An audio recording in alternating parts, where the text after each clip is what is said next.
Fala galera aí do canal Bastidores do Esporte, vamos para o nosso terceiro jogo do dia de quinta-feira da Copa do Mundo, da segunda rodada, com a goleada acachapante de 6-0 do Canadá para cima do Catar. Foi marcado por diversos lances, mas o Canadá ficou muito triste com a notícia de Koné, que ele se contundiu de uma forma muito grave, teve uma fratura bem grave mesmo, vai perder a Copa do Mundo. É um sonho de todo jogador disputar uma Copa do Mundo, ainda mais dentro de sua casa, ainda mais jogando no estádio dentro do seu próprio país, sediando a Copa. E um jogador que tinha sido destaque na primeira partida, foi o melhor do Canadá na primeira partida, que é muito bom meio-campista, que consegue dar dinâmica para a equipe. Tinha começado mal esse segundo jogo. O segundo jogo não foi um segundo jogo interessante de Koné. Mesmo assim, ele era um jogador importante para a equipe, um titular absoluto, ele e Eustáquio ali no meio campo. Eram destaques do time. E teve essa fatalidade que aí foge do controle humano, foge do controle dele. E também eu tenho certeza que não foi a intenção do jogador de contundir ele em momento algum. Não foi a intenção do jogador do Catar, Madibo, quebrar a perna dele. Eu tenho certeza que não foi a intenção disso. Mas coisas acontecem no meio do futebol, contusões acontecem. Muitas vezes o jogador não entende isso no momento. Ele vai sentir essa dor de perder a Copa do Mundo, de ser um dos destaques do time, perder a Copa do Mundo, mas também a alegria de ver o seu país sendo representado na Copa, de ver seu país fazendo história com a goleada, a maior goleada da história de uma equipe do CONCACAF na história das Copas. Nem Estados Unidos, nem México, nem Panamá, que são mais tradicionais, nem Costa Rica, mais presentes em Copa do Mundo, conseguiu aplicar uma goleada tão sonora como essa de 6-0. Uma goleada sem dar sopa por azar em momento algum. Claro que a gente olha e vê que duas expulsões facilitou muito, mas antes da primeira expulsão já estava 2-0 o Canadá, com o gol de Larin, que virou titular agora no segundo jogo. Ele tinha salvo esse primeiro pontinho do Canadá no primeiro jogo, com o gol, já no finzinho do tempo. E Jonathan David conseguindo finalmente desencantar aos 29.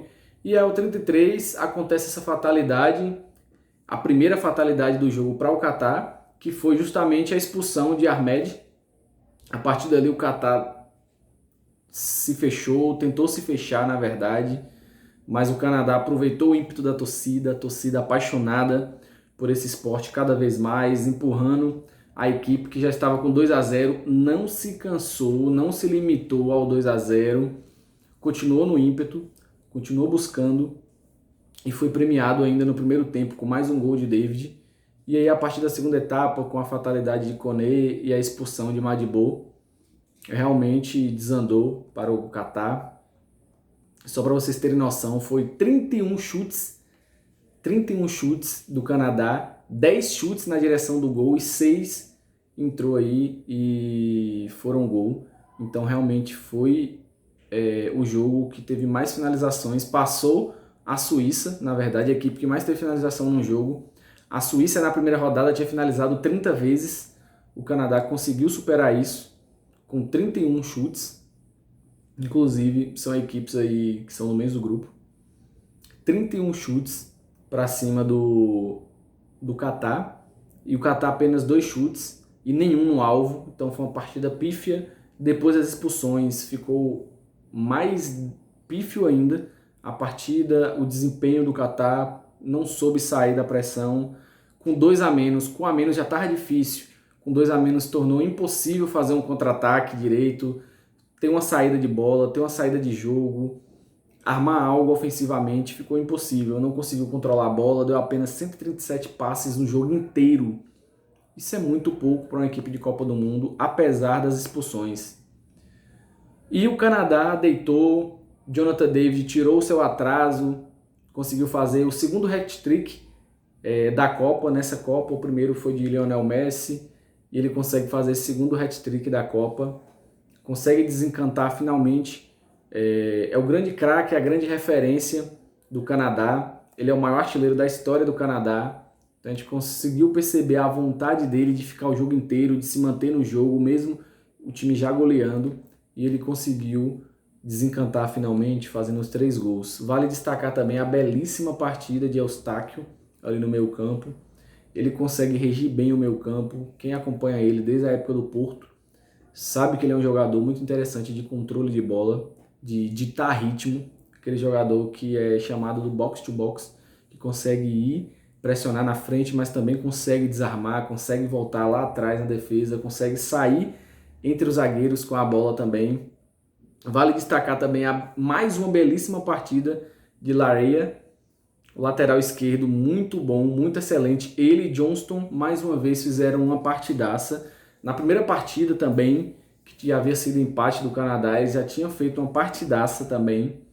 Os dois laterais são laterais muito bons, de confiança. E principalmente Laryea, ele consegue...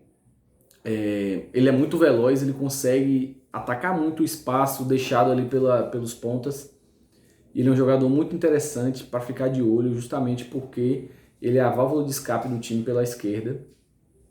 E ele é muito bom na marcação, baixinho, muito bom na marcação. Consegue ter saída de bola também, vale destacar. Claro que fica difícil falar quem foi ruim no Canadá quando o jogo facilitou, se abriu e facilitou justamente por conta das 2 expulsões, por conta do placar ficar elástico cada vez mais, o Catar ficar entregue, a torcida ali do Canadá apoiando o tempo inteiro. Então, basicamente não teve gente ruim no Canadá nesse jogo. Mas vale destacar Laryea, Eustáquio, Jonathan David pelos seus 3 gols, Larin, que entrou de titular e conseguiu fazer mais um gol nessa Copa do Mundo, foi dele o gol lá na primeira rodada, e um gol ali em jogada ali de bola parada, um gol de falta de Saliba. Ele fez um gol, uma assistência, ele entrou no segundo tempo justamente substituindo o contundido Koné, e ele também aproveitou a chance que teve, fez seu gol, fez sua assistência, vale aí a ressalva para ele.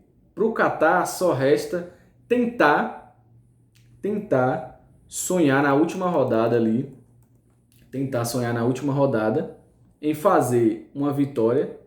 Aí não peço nem gols, muitos gols de diferença. Simplesmente uma vitória contra a Bósnia, eles conseguem ganhar da Bósnia, passar a Bósnia, justamente porque o primeiro critério de desempate na Copa do Mundo atualmente está sendo confronto direto. Não é mais gols, não é mais saldo de gols, não é quem tem mais vitórias.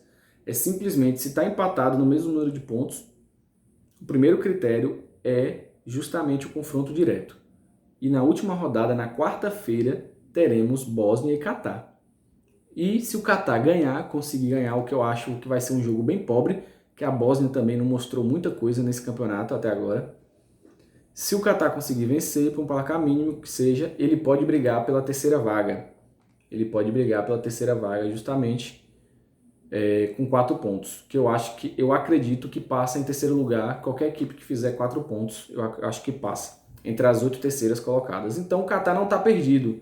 O Catar ainda pode se classificar, ainda pode dar trabalho nesse grupo. Lembrando que Canadá disputa o primeiro lugar justamente também na quarta-feira. Disputa o primeiro lugar contra a Suíça. Vai ser um jogo muito bacana, vai ser um jogo muito interessante.